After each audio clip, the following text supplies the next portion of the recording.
बच्चों, हम लोग पिछले वाले क्लास में मानकों की बात कर रहे थे और हम लोग ने आयु मानक और श्रेणी मानकों की बात कर ली थी।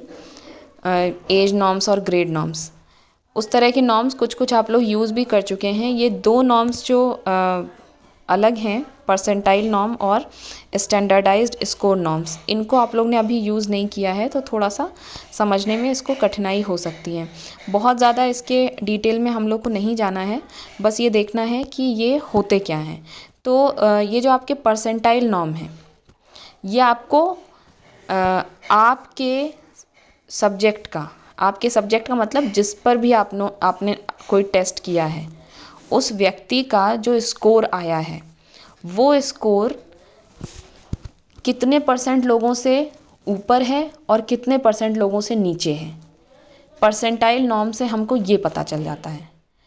तो अगर मान लीजिए कोई स्कोर है, उसका हमने परसेंटाइल नॉर्म पता कर लिया, तो वो स्कोर एक बिंदु हो जाता है जिस बिंदु के ऊपर वो जो डिस्ट्रीब्यूशन है, स्कोर्स का डिस्ट्रीब्यूशन कितना रह रहा है, और उस बिंदु से नीचे स्कोर्स का डिस्ट्रीब्यूशन कितना रह रहा है, ये हमें पता चल जाता है। जैसे मान लीजिए ये जो आपकी एक टेबल दी हुई है, इसमें एक टेस्ट होता है रिएक्शन टू फ्रस्ट्रेशन। उस टेस्ट के ये कुछ कुछ सब स्केल हैं। ये जो एज लिखा हुआ है, ये एज नहीं, दरअसल ये एग्रेशन है। ये सब स्केल हैं, इनका कुछ कुछ नाम होता है। ये एग्रेशन है, ये बीच वाला पता नहीं क्या है, ये फिक्स वाला जो लिखा है ये फिक्सेशन, और ये रिग्रेशन। ठीक, तो अलग अलग जो उसके अंदर के स्केल हैं उन पर स्कोर, और ये टोटल स्कोर, और फिर उसका इंटरप्रिटेशन दिया हुआ है। तो ये जो टोटल स्कोर है या अलग अलग स्कोर भी हैं, इन स्कोर के सामने आप देखिए लेफ़्ट में लिखा हुआ है कि उसका परसेंटाइल क्या है। तो ये एक विधि से एक स्टैटिस्टिकल विधि होती है, उस स्टैटिस्टिकल विधि से कैलकुलेट करके हम किसी भी स्कोर का जो परसेंटाइल नॉर्म है वो निकाल सकते हैं हम। तो इन्होंने ये निकाल के रखा हुआ है ऑलरेडी, हमको बस ये समझना है कि उसको हम इंटरप्रेट कैसे करते हैं। तो आप देखिए कि टोटल स्कोर में, जैसे मान लीजिए आपने जिसका भी टेस्ट लिया है, जिस पर भी परीक्षण किया है, उसका टोटल स्कोर आता है 159। उसका आप परसेंटाइल देखिए कितना है, 100। तो इसका मतलब इस व्यक्ति का जो स्कोर है 159, इस स्कोर से नीचे ही है 100% लोगों के स्कोर, क्योंकि उसका स्कोर 100वें परसेंटाइल पर है। अगर मान लीजिए हम कोई स्कोर ले लें, 115 का स्कोर ले लें, और वो कौन से परसेंटाइल पर है, 80वें परसेंटाइल पर। तो परसेंटाइल जो होता है वो एक बिंदु होता है, एक पॉइंट है जिसके नीचे कोई भी डिस्ट्रीब्यूशन है। अब ये डिस्ट्रीब्यूशन का मतलब वितरण, स्कोर्स कैसे फैले हुए हैं, जितने भी स्कोर्स फैले हुए हैं उन स्कोर्स में कितने परसेंट स्कोर उसके नीचे हैं। तो 115 का अगर हम टोटल स्कोर लेते हैं, आपके जिसका भी आपने परीक्षण किया है उसका स्कोर 115 है, तो वो 80वें परसेंटाइल पर है। इसका मतलब 80% लोगों के स्कोर उसके स्कोर से नीचे हैं, और सिर्फ 20% लोगों का स्कोर उसके स्कोर से ऊपर है। तो इसका मतलब उसका जो स्कोर है वो काफ़ी हाई है ना। इसी तरह से 113 वाला स्कोर जो है वो कौन से परसेंटाइल पर है, 75वें परसेंटाइल पर। तो इसका स्कोर जो है वो 75% लोगों से ऊपर है।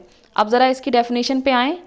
चैपलिन की डेफिनेशन देख लो क्या लिखा हुआ है। शतांशीय मानक वह मानक है जो किसी परीक्षण या माप पर व्यक्तियों के शतांशीय पदों को इंगित करता है।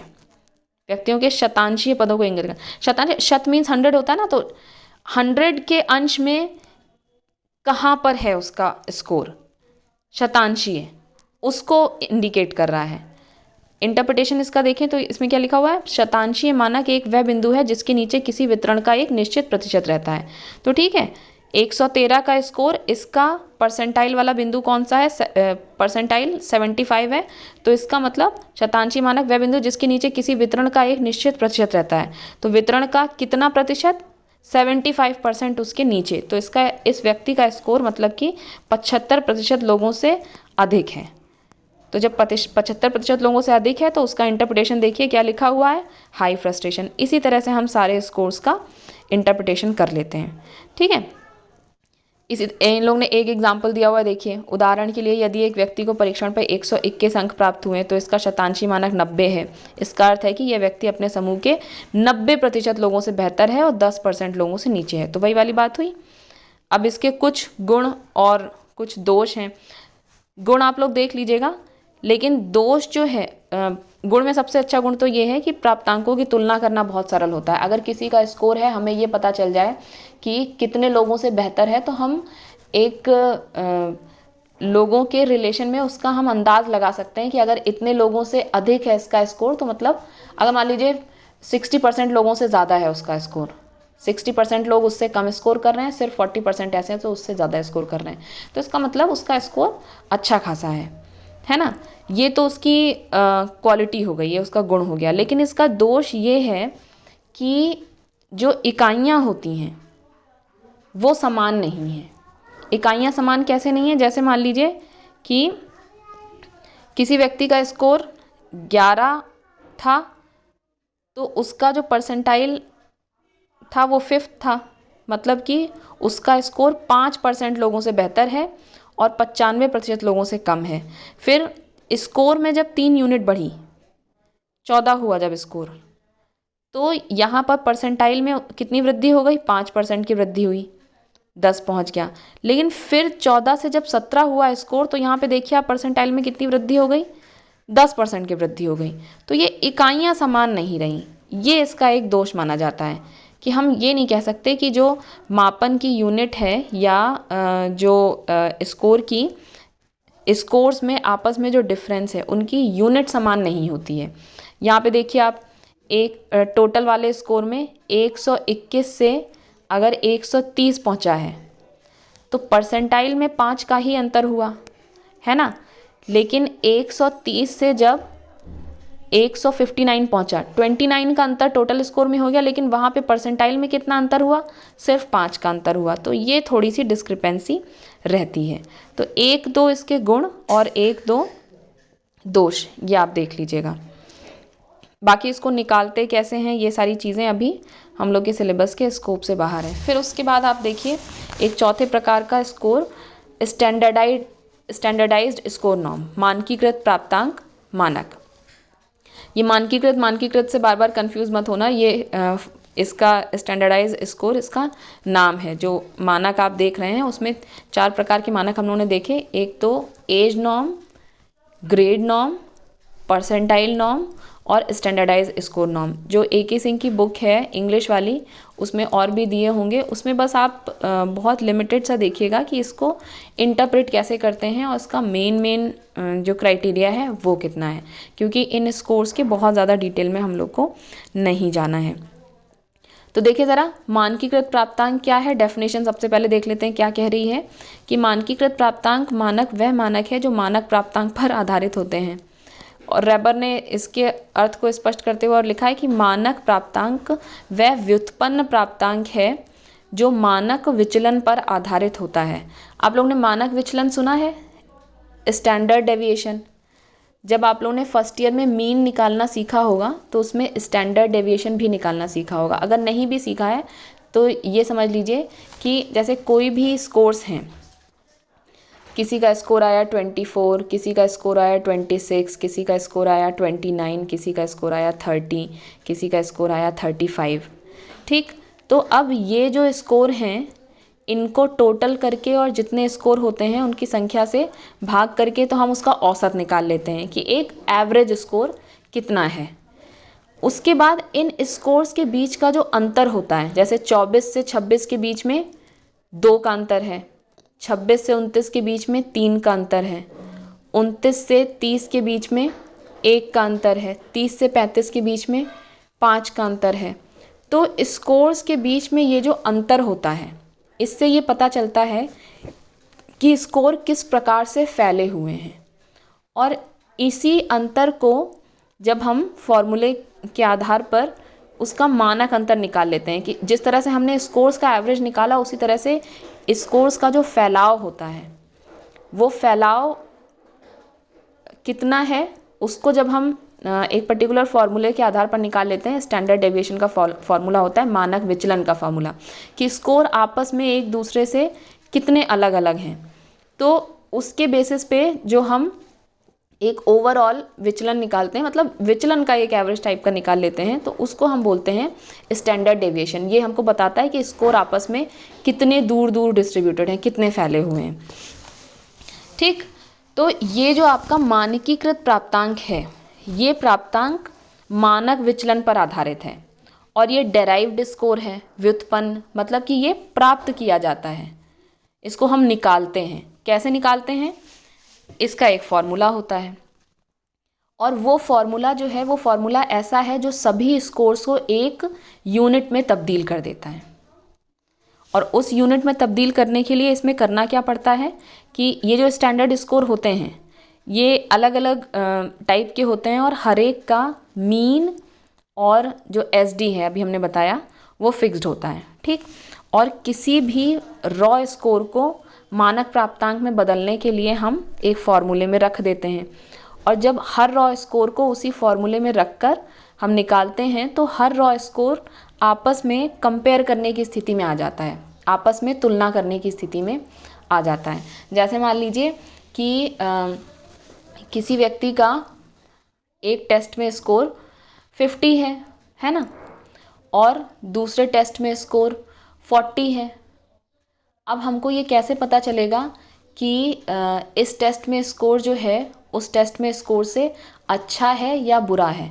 मान लो जो 50 वाला स्कोर है, 100 बच्चों की क्लास में उसका स्कोर आता है 50, जिसमें अधिकतर बच्चों ने 80 स्कोर किया हुआ है, तो वैसे में जो 50 वाला प्राप्तांक है वो कम है। लेकिन एक क्लास है जिसमें अधिकतर बच्चों ने 60-70 स्कोर किया हुआ है और उसमें उसका स्कोर है 40, तो ये स्कोर कम है।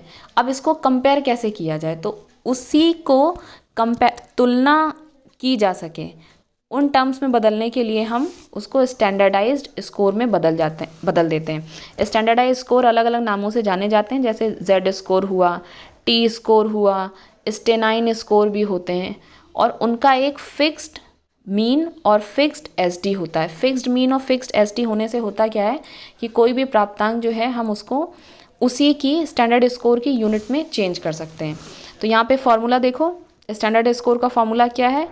इन्होंने Z वाला स्टैंडर्ड स्कोर लिया है, कई तरीके के होते हैं, इन्होंने Z वाला लिया है और फॉर्मूला ये होता है x minus M upon S D. तो यहाँ पे S हो गया जो टेस्ट पर स्कोर आया है, M हो गया आपका मीन और SD हो गया स्टैंडर्ड डेविएशन। ठीक, तो किसी का स्कोर मान लीजिए 50 है, नहीं 50 नहीं 30 है मान लीजिए, ठीक है, और ये जो Z स्कोर है इसका मीन और SD फिक्स रहता है, तो मीन अलग अलग रहता है। अब Z स्कोर जो है उसमें मीन मान लीजिए 50 है और स्टैंडर्ड डेविएशन 10 है। ठीक, अब हमारा रॉ स्कोर 30 आया, तो इस फॉर्मूले में रखेंगे हम 30 माइनस M का मतलब 50 और SD का मतलब यहाँ पे 10।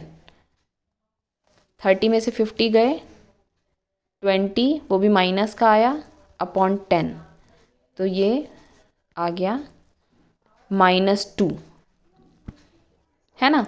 तो जो 30 का स्कोर है उसको जब हमने स्टैंडर्डाइज्ड स्कोर में चेंज कर दिया तो उसकी वैल्यू आई -2, और -2 ये बता रहा है कि इस व्यक्ति का स्कोर मीन से 2 स्टैंडर्ड डेविएशन कम है। स्टैंडर्ड डेविएशन से भाग दिया था ना, तो ये पता चल गया कि 2 स्टैंडर्ड डेविएशन कम है। अब इसी जगह मान लीजिए हम रॉ स्कोर ले लेते हैं 60।